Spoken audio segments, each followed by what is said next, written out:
Houston, come in. Come in, Houston. This is UN Space Station Libra.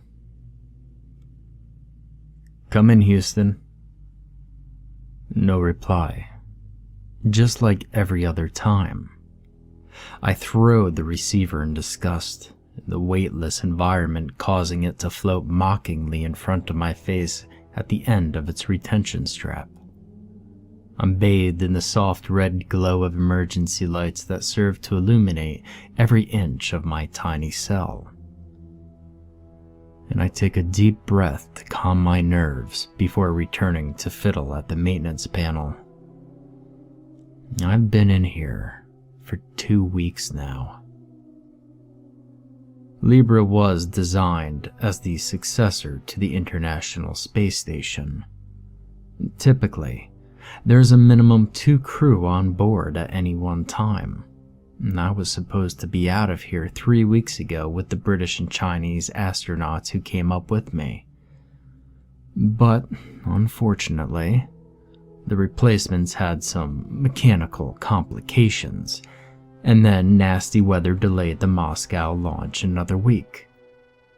Even so, they should have been here days ago. You sure you'll be alright up here by yourself, mate? Sure, somebody's gotta keep the lights on. Besides, the Ruskies will be here soon.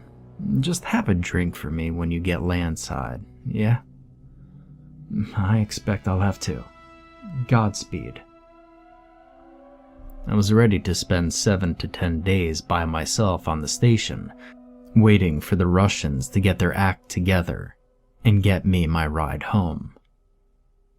I'd done some time in an isolation chamber during my training, so I knew how to handle being stuck in a confined space with myself.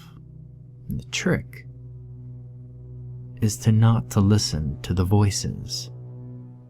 The station itself isn't roomy, but it has 5 different modular compartments, more than enough space for one person to not feel enclosed. Even better, every module, except for the emergency cell, has specially reinforced portholes giving magnificent views of the Earth far below. It was photos of this breathtaking panorama that had first driven me into the NASA program almost 20 years ago. So, what better way to spend a week than by gazing at the world in all of its glory? Since our planned experiments were complete, other than basic maintenance, that's exactly what I spent the first several days doing. I could lose myself for hours watching the blue water and brown land fly by underneath, the sun rising and setting every time I completed an orbit. But then came the event. 5 days into my lonely vigil, I'd been roughly woken by a blaring alarm. Houston was trying to reach me, and they needed me now. What's going on, Houston? Weird readings, Libra. Satellites register some sort of anomaly we're just now picking up. Don't know if it's solar flares or some kind of field left behind by a passing comet, or something else. We'll be moving into the area within the hour. There's no telling how the systems are going to respond. Better button up in the emergency cell until we're through. Well, how long will that be? Don't know. We'll be in touch. It was good advice.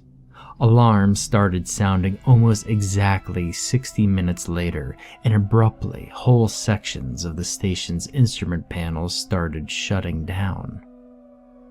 And I was able to keep track of everything that was going on from the master controls in the emergency cell, so I knew exactly when power to the station completely cut out. There was a tense 5 to 10 seconds before the emergency batteries kicked in. Then, with a soft whine, they powered up the red lights I'd been basking in ever since. I paused my work at the maintenance panel. for the 1000th time, I take out the photo of my wife and daughter. They're both smiling, holding each other close. "Are you going to space again, Daddy?" "Yes, honey, but not for too long this time." "I don't want you to go." "Don't worry, I'll be back before you know it." The emergency batteries are designed to provide minimum function, pretty much just life support and basic communications. Theoretically, they'll last long enough that I'll have to be more concerned with running out of food and recycled water before worrying if they're going to run dry. But I'm blind and deaf in here. The communications are rudimentary, designed to run on almost no power, so it's small wonder I haven't been able to reach Houston. I have to do something. I can't even see outside since the emergency cell was designed specifically without any kind of viewport. The walls are starting to close in, and in a cell this small, there's not much room to shrink. At least the voices haven't started yet. Like I said, the trick is to avoid them.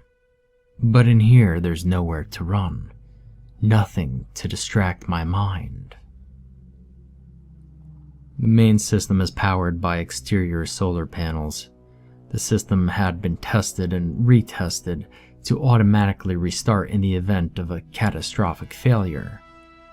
But when it actually counted, something stopped the reset. After a day or two, I decided to take matters into my own hands and pop the cover of the maintenance panel. After 2 weeks, I've gotten exactly 0 response for my efforts. As I put the photo of my family back into my pocket, the fear and unfairness of it all momentarily gets the better of me. Damn it. I was supposed to be home weeks ago. In frustration, I hit the panel as hard as I can with my open hand. Amazingly, that does the trick. With a click, the red lights shift to white, and the instrument panels begin powering up to their fully operational state. Ecstatic, I throw myself across the cell to the communication array. "Houston? Houston, come in. This is Space Station Libra." I try the line for 20 minutes, but still, no response. What the hell is going on? A gnawing pit is growing in the base of my stomach.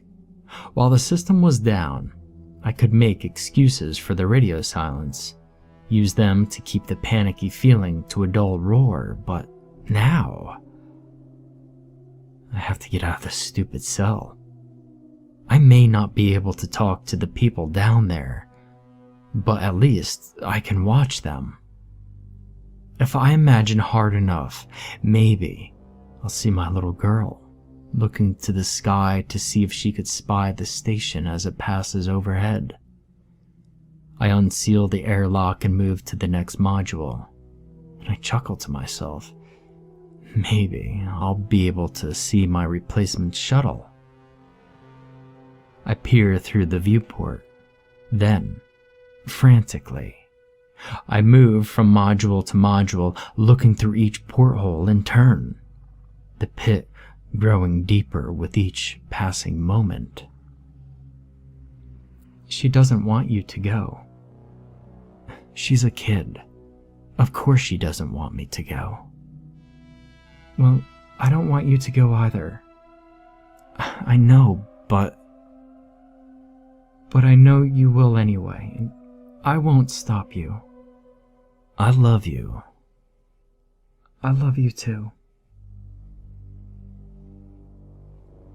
Always. And forever."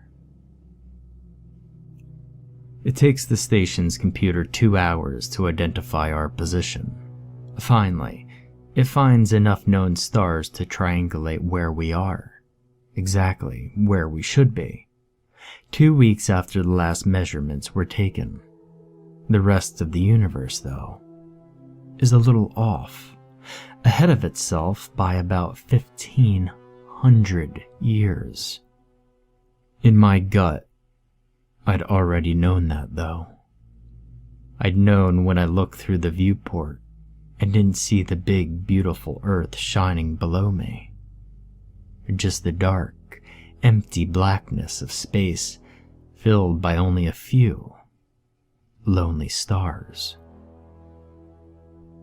And in that moment, everything became clear. I knew I could never go back.